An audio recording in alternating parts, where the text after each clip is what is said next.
सगळाच्या सगळा मला खाता येईल असं काही वाटत नाही, तो म्हणाला आणि त्यानं एका पट्टीवर सुरी चालवली. दोराचा कठोर ताण त्याला सतत जाणवत होता आणि त्याच्या डाव्या हाताला वांब आली होती. तो हात दोरावर गच्च आवळून बसला होता आणि म्हातारा तिरस्कारानं त्याच्याकडे पाहत राहिला. कुठल्या लायकीचा हात आहे हा, तो म्हणाला. मग येऊ दे वाम, तुला हवी तर. वाकडं नखच करून टाक स्वतःला. तुझं काही मोठं भलं होणार नाही त्यातनं, स्वतःशीच बोलला. चल ये, त्याला वाटलं आणि त्यानं गहिऱ्या पाण्यात जाणाऱ्या तिरप्या झालेल्या दोराकडे पाहिलं. खा तो ट्यूना आता आणि दे जरा त्या हाताला बळकटी. तो हाताचा दोष नाही, तू कित्येक तास त्या माशाच्या मागं आहेस. हवं तर कायमचा त्याच्या मागं राहा. खा तो ट्यूना आता. एक तुकडा त्यानं उचलला आणि तोंडात टाकला आणि सावकाश चावला. तो नकोसा वाटत नव्हता. चांगला चाव, त्याला वाटलं, आणि सर्व रस शोषून घे. थोड्या मिठाबरोबर किंवा लिंबाबरोबर खाता आला असता तर काही बिघडलं नसतं. कसं वाटतंय आता माझ्या हाता? मेल्यानंतर होतो तितकाच कडक वांबेमुळे झालेल्या आपल्या हाताला त्यानं विचारलं. ठीक आहे, तुझ्यासाठी मी आणखी थोडं खातो. 2 भाग केले होते, त्यातला उरलेला त्यानं खाल्ला. तो काळजीपूर्वक चावला आणि चामडं थुंकून टाकलं. कसं चाललंय हाता? की हे जरा लवकरच विचारणं झालं रे. मग आणखी एक संपूर्ण तुकडा त्यानं घेतला आणि चावला. हा चांगला धष्टपुष्ट मासा आहे असं त्याला वाटलं. नशीब माझं, डॉल्फिनपेक्षा मला हाच मिळाला. डॉल्फिन फारच गोड असतो, हा गोड जवळजवळ नाहीच, आणि याच्यात उत्तम अन्नगुण अजून शिल्लक आहेत. एकंदरीत दुसरं काही असण्यापेक्षा व्यावहारिक असणं बरं असं त्याला वाटलं. थोडं मीठ असतं तर बरं झालं असतं. आणि कुणास ठाऊक उरलेलं उन्हानं खराब होईल का वाळेल. तेव्हा भूक नाहीये तरी ते खाल्लेलं बरं. मासा शांत आहे आणि एका गतीनंच चाललेला आहे. मी हे खातो आणि तयार होतो. दम धर माझ्या हाता, तो म्हणाला. तुझ्यासाठी मी हे करतोय. माशाला खायला घालता आलं असतं तर बरं झालं असतं. त्याला वाटलं, भाऊ आहे तो माझा, पण मला त्याला मारलंच पाहिजे आणि ते करायला शक्ती राखली पाहिजे. पाथरीसारख्या त्या सगळ्या पट्ट्या त्यानं हळूहळू आणि ही जाणीव ठेवून संपवल्या. विजारीला हात पुसत तो ताठ झाला. तो म्हणाला, आता माझ्या हाता, तू सोड तो दोर, आणि जोपर्यंत तू हा गाढवपणा थांबवत नाहीस तोपर्यंत उजव्या हातानंच मी घेईन त्याचा समाचार. डाव्या हातानं धरलेल्या दोरावर त्यानं डावा पाय ठेवला आणि दोराच्या ओढीविरुद्ध ओढ देत तो पाठ मागे दाबून बसला. परमेश्वरा, ती वाम जायला मदत कर मला, तो म्हणाला. कारण हा मासा काय करणार आहे ते माहीत नाही, पण तो शांत दिसतोय. त्याला वाटलं, आणि स्वतःच्या योजनेनुसार त्याचं सगळं चाललंय. पण त्याची योजना आहे तरी काय? आणि माझी तरी काय आहे? त्याचा आकार मोठा असल्यामुळे माझी योजना त्याच्या योजनेला साजेशीच ठरवली पाहिजे. तो वर उसळून आला तर मी त्याला ठार करीन, पण तो कायमचा खालीच राहतो आहे. मग त्याच्याबरोबर मीही कायमचा खाली राहीन. त्यानं वांब आलेला हात विजारीवर घासला आणि बोटं उघडायचा प्रयत्न केला, पण ती उघडेनात.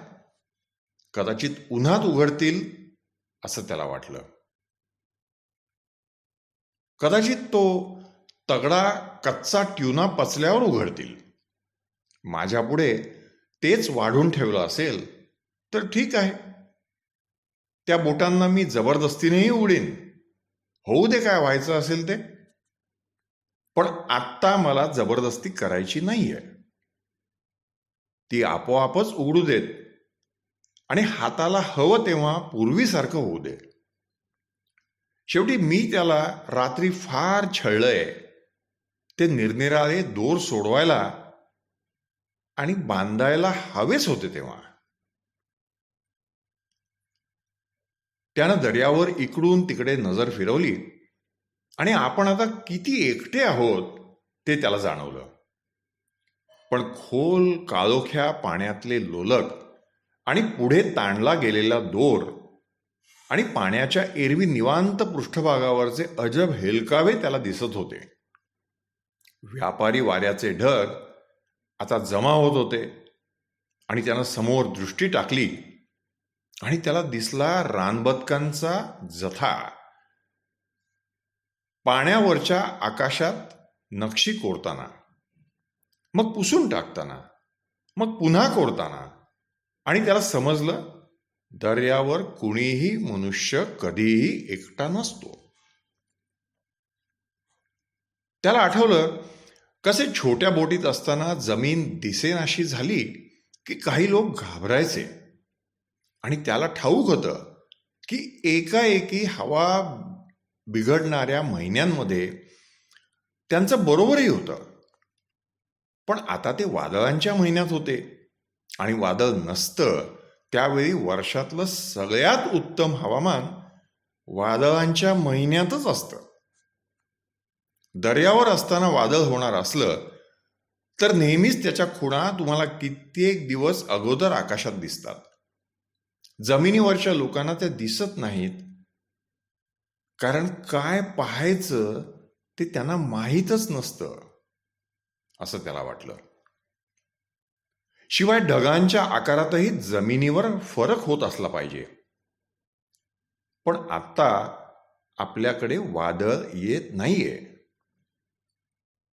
त्यानं आकाशाकडे दृष्टी टाकली आणि त्याला दिसले एकावर एक ठेवलेल्या आईस्क्रीमच्या गोळ्यांसारखे पांढरे शुभ्र ढग आणि सप्टेंबरच्या आकाशात त्याही पेक्षा उंचावर विहरणाऱ्या ढगांचे पिसासारखे विखुरलेले पुंजके.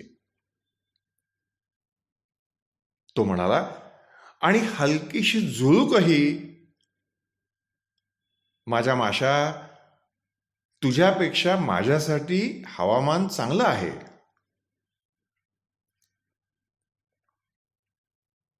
त्याच्या डाव्या हातातली वांब अजूनही कायम होतीच, पण तो हळूहळू ती गाठ सोडवत होता.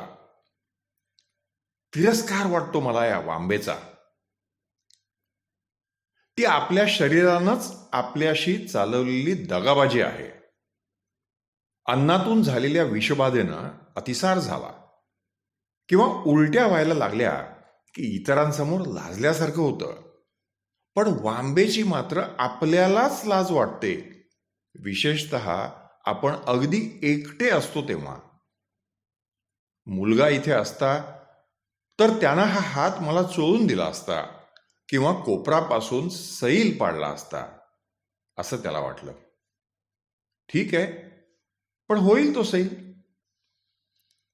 मग उजव्या हातानं त्यानं दोराचा ताण तपासला, पण त्याचा तिरपेपणा पाण्यात बदलत असलेला त्यानं अजून पाहिला नव्हता. मग जेव्हा दोरावर रेलत तो डावा हात आपल्या मांडीवर जोरजोरात आपटत होता, तेव्हा त्याला दिसलं दोर हळूहळू वर तिरपा होतोय. तो वर येतोय. तो एकदम म्हणाला, चल तयार हो आता, प्लीज तयार हो. दोर हळूहळू आणि एकसारखा वर येत होता आणि मग बोटीच्या पुढच्या बाजूला सागराचा पृष्ठभाग फुगला आणि मासा वर आला. त्याचं वर येणं संपतच नव्हतं आणि त्याच्या बाजूंवरून पाणी खाली कोसळत होतं. तो उन्हात चमकत होता आणि त्याचं डोकं आणि पाठ गडद जांभळी होती. बाजूचे पट्टे उन्हात रुंद आणि फिकट लव्हेंडर दिसत होते. त्याचं पुढे आलेलं नाक बेसबॉल बॅट इतकं लांब होतं आणि समशेरीसारखं टोकदार होतं. पाण्यातून तो सबंध वर आला आणि पुन्हा आत गेला, सावकाश, पाणबुड्यासारखा. आणि म्हाताऱ्याला दिसली त्याची भली मोठी कोयत्यासारखी शेपटी खाली जाताना आणि दोर सरसर बाहेर पडताना. होडीपेक्षा तो 2 फूट लांब आहे, म्हातारा म्हणाला. दोर सतत एकाच पण मोठ्या वेगानं चालला होता आणि मासा धास्तावलेला नव्हता. दोरातला ताण तुटण्याच्या बिंदूच्या अलीकडेच राहावा म्हणून म्हातारा दोन्ही हातांनी प्रयत्न करीत होता. त्याला माहीत होतं, एक दाब सतत ठेवून त्यानं माशाचा वेग कमी राखला नाही तर तो सगळा दोर घेऊन शेवटी तोडेलच. तो मासा मोठा आहे आणि मी त्याला जिंकलं पाहिजे असं त्याला वाटलं. त्याची ताकद केवढी आहे किंवा झपाट्यानं पुढे धाव घेऊन तो काय करू शकतो या गोष्टी मी त्याला कदापि कळू देता कामा नयेत. मी त्याच्या जागी असतो तर आता सर्व पणाला लावलं असतं आणि काहीतरी तुटेपर्यंत चालू ठेवलं असतं. पण थँक गॉड आपल्या इतके ते बुद्धिमान नाहीत. जास्त उमदे आणि जास्त बलवान असले तरी. म्हाताऱ्यानं मोठे मासे पुष्कळ पाहिले होते. त्यात 1000 पाऊंडांपेक्षाही जास्त वजनाचे कितीतरी होते आणि आयुष्यभरात त्यानं तसे 2 पकडलेलेही होते. पण कधीही एकट्यानं नव्हे. आता एकटा आणि जमिनीवरच्यांच्या नजरेच्या टप्प्यात नसलेला तो आजवर त्यानं पाहिलेल्यातल्या सर्वात मोठ्या आणि कधी कोणाकडून ऐकलं असेल त्याही पेक्षा मोठ्या माशाशी पक्का बांधला गेला होता. आणि त्याचा डावा हात अजूनही गरुडाच्या नख्या वळलेल्या मुठीसारखा घट्ट होता. तरी जाईल ती वाम असं त्याला वाटलं. उजव्या हाताला मदत करायला तरी डावा नक्कीच उघडेल. हे तिघे भाऊ आहेत, हा मासा आणि हे माझे 2 हात. हाताची वाम गेलीच पाहिजे. तशीच ठेवणं त्याला शोभत नाही. मासा पुन्हा हळू झाला होता आणि त्याच्या आधीच्या वेगानं चालला होता. ती वर उसळी त्यानं का घेतली कुणास ठाऊक. म्हाताऱ्याला वाटलं जणू काही तो किती मोठा आहे ते मला दाखवण्यासाठीच त्यांनी उसळी घेतली असावी. कसंही असो, आता मला माहीत झालंय असं त्याला वाटलं. मी कुठल्या प्रकारचा माणूस आहे ते मला त्याला दाखवता आलं असतं तर बरं झालं असतं. पण मग वाम आलेला हात त्याला दिसला असता. त्याला वाटू दे मी आहे त्यापेक्षा शक्तिमान माणूस आहे आणि असणारच आहे मी तसा. मी तो मासा असतो तर बरं झालं असतं असं त्याला वाटलं. माझी इच्छाशक्ती आणि माझी बुद्धी यांच्या विरुद्ध त्याच्याजवळ जे जे आहे त्या सगळ्यासह लाकडी भागाला टेकून तो आरामात बसला. वेदना झाल्या तशा सहन करीत आणि मासा संथपणे पोहत होता आणि बोट गहिऱ्या पाण्यातून सावकाश पुढे चालली होती. पूर्वेच्या वाऱ्यानं दर्यावर किंचित लाटा निर्माण झाल्या आणि मध्यान्नी म्हाताऱ्याच्या डाव्या हातातली वाम गेली. तुझ्यासाठी वाईट बातमी माशा, तो म्हणाला आणि खांद्यावरच्या पिशवीवरची दोराची जागा त्यानं बदलली. तो आरामात होता, पण वेदना सहन करीत होता. त्या होत आहेत हे कबूल करीत नव्हता तरी.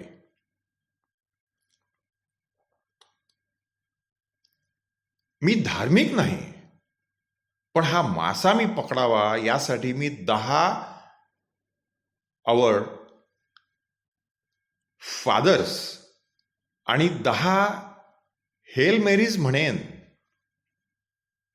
आणि मी वचन देतो की त्याला पकडलं तर मी व्हर्जिन द कोब्राची यात्रा करीन. हे माझं वचन आहे. त्याने यांत्रिकपणे प्रार्थना म्हणायला सुरुवात केली. मध्येच तो इतका दमायचा की त्याला प्रार्थना पुढे आठवायच्या नाहीत. मग त्या आपोआप याव्यात म्हणून तो वेगात म्हणू लागे. आवर फादर्सपेक्षा हेल मेरीज म्हणणं सोपं आहे असं त्याला वाटलं. Hail Mary full of grace, hail Mary full of grace, the Lord is with thee.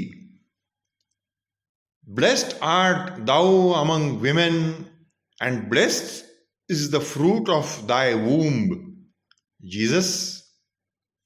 Holy Mary, Mother of God, pray for us sinners now and at the hour of our death.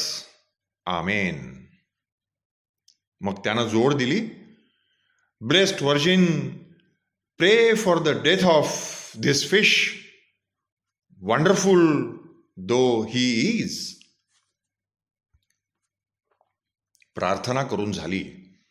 पुष्कळ छान वाटायला लागलं, पण वेदना नेमक्या तशाच होत होत्या, कदाचित थोड्या जास्तच. आणि तो नाळेच्या लाकडी भागावर टेकला होता आणि यांत्रिकपणं त्यानं डाव्या हाताच्या बोटांची उघडझाप करायला सुरुवात केली होती. झुळका हलकेच वाढत असल्या तरी ऊन आता तापलं होतं.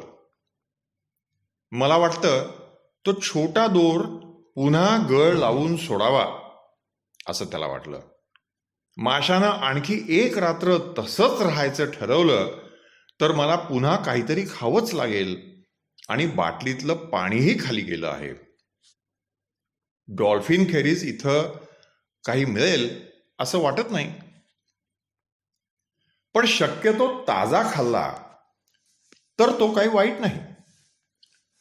उडणारा मासा रात्री बोटीवर आला तर बरं होईल, पण त्या माशांना आकर्षून घ्यायला माझ्याकडे दिवाही नाही. कच्चा खायला सगळ्यात उत्तम म्हणजे उडणारा मासा, आणि मला तो कापावाही लागणार नाही. मला आता माझी सगळी शक्ती जपली पाहिजे. ख्राइस्ट, मला माहीत नव्हतं तो एवढा मोठा आहे. तरी मारीनच मी त्याला, त्याच्या सगळ्या मोठेपणासह आणि वैभवासह, असं म्हातारा म्हणाला. जरी ते अन्याय्य असलं तरी, पण मी दाखवीनच त्याला माणूस काय करू शकतो आणि माणूस काय काय सहन करतो. मुलाला सांगितलं होतं मी अजब म्हातारा आहे आणि ते सिद्ध करायची वेळ आता आली आहे. त्यानं जे हजारदा सिद्ध केलं होतं ते निरर्थक झालं होतं. आता तो ते पुन्हा सिद्ध करीत होता. प्रत्येक वेळ नवी असते आणि काम करताना तो कधीही भूतकाळाचा विचार करीत नसे. तो झोपला आणि मलाही झोपता आलं आणि सिंहांची स्वप्न पाहता आली तर किती चांगलं होईल असं त्याला वाटलं. आता उरलेल्यांपैकी मुख्य गोष्ट सिंहच का आहे? जाऊ दे, नको विचार करूस म्हाताऱ्या, त्यानं स्वतःला सांगितलं. आता लाकडावर शांतपणे विसाव आणि कशाचाच विचार करू नकोस. तो काम करतोय, तू शक्य तेवढं कमी काम कर. सायंकाळ होत आली होती आणि अजूनही बोट हळू आणि एका गतीनंच चालली होती. पण पूर्वेकडच्या वाऱ्यांमुळं गतीला होणारा विरोध आता वाढला होता आणि हलकेसे हेलकावे देणाऱ्या दर्यावर म्हाताऱ्याचा प्रवास शांतपणे चालला होता. आणि दोरामुळं पाठीवर होणारी वेदना जरा सोपी झाली होती. तिची ठुसठुस कमी वाटत होती. दुपारी एकदा दोर पुन्हा वरवर येऊ लागला.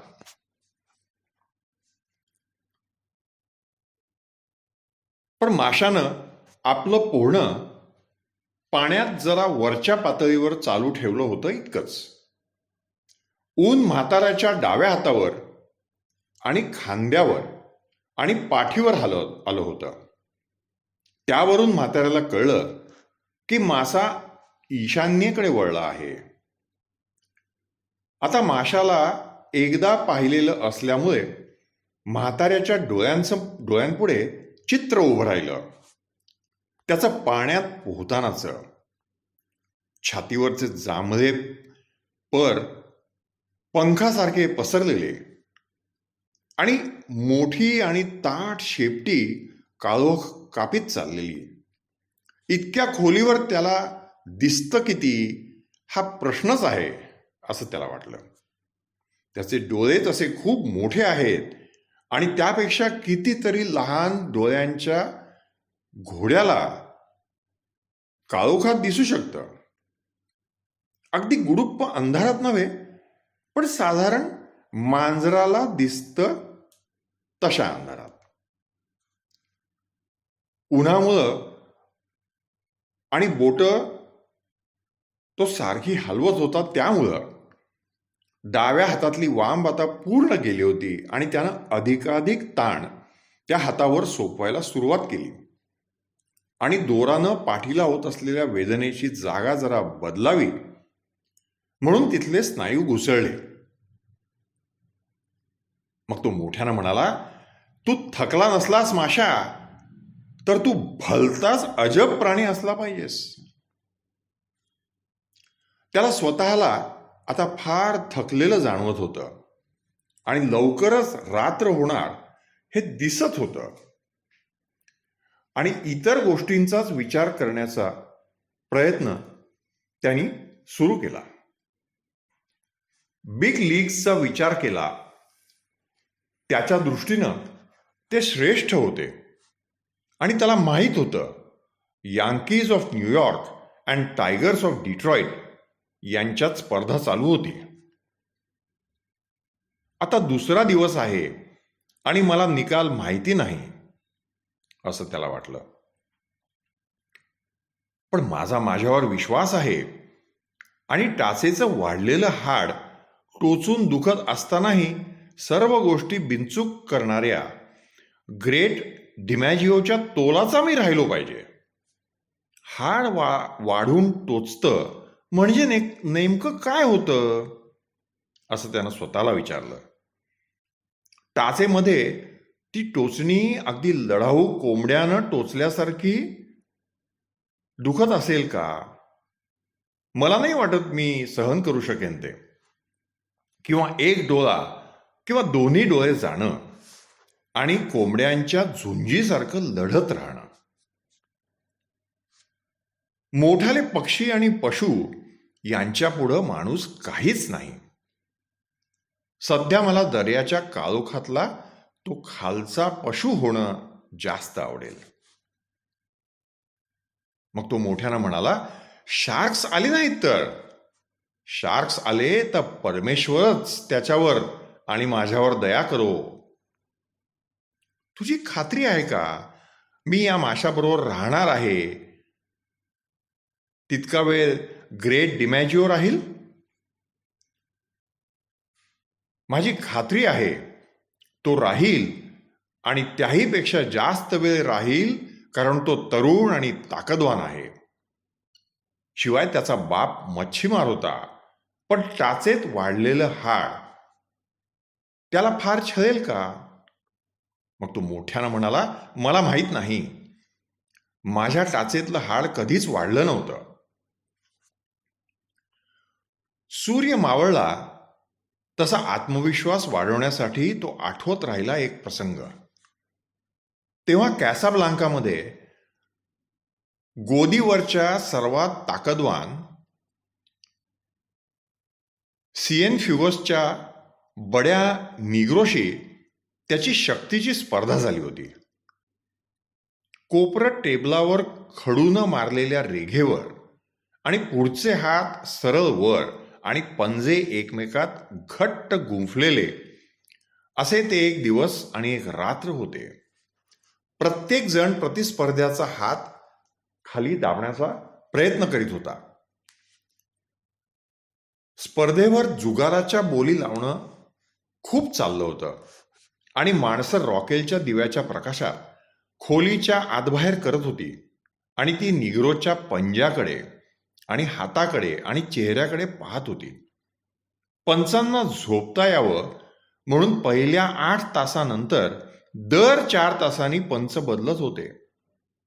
त्याच्या आणि निग्रोच्या दोघांच्याही नखांखालून रक्त येत होतं, आणि ते दोघंही डोळ्याला डोळा भिडवत होते आणि पंचांकडे आणि हातांकडे पाहत होते, आणि बोली लावणारे खोलीच्या आतबाहेर करत होते, आणि भिंतीजवळच्या उंच खुर्च्यांवर बसत होते आणि लक्ष ठेवित होते.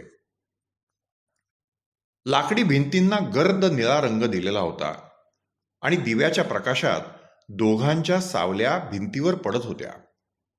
निग्रोची सावली भली मोठी होती, आणि वाऱ्यानं दिवे हलले की त्या सावल्याही हलत होत्या.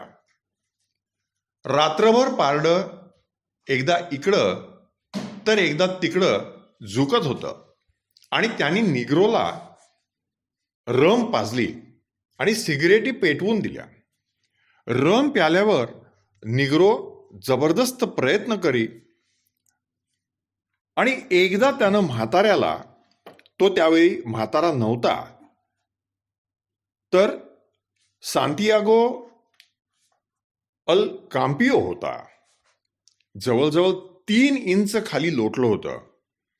पण म्हाताऱ्यानं आपला हात वर उचलत पुन्हा समतोलावर आणला होता. त्या क्षणी म्हाताऱ्याची खात्री झाली की त्या निग्रोला, तो छान माणूस आणि उत्कृष्ट व्यायामपटू होता, आपण आता हरवलेलं आहे.